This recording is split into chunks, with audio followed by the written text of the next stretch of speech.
জগদ্দল বিধানসভা বলে কিছু নয়, আমরা সারা ভারতবর্ষের মধ্যে আমাদের সদস্যতা অভিযান চলছে।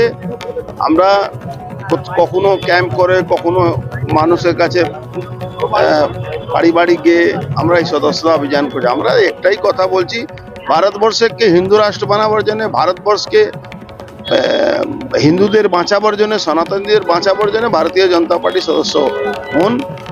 যে নালে যে অবস্থা বাংলাদেশের হিন্দুদের ইউনূস সরকার দেখিয়ে দিল, তাদের থেকে আমাদের শিক্ষা নেওয়া যে পশ্চিমবাংলা যে কোনো দিন, যে কোনো সময় ইন্টারনাল আর এক্সটার্নাল সব ব্যাপারে জিহাদিরা এগিয়ে আছে।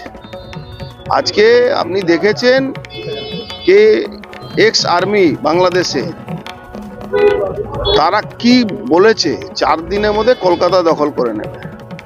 এটা কি আর কি কোনো ব্যাপার নেই? আমি আজকেই টুইট করেছি।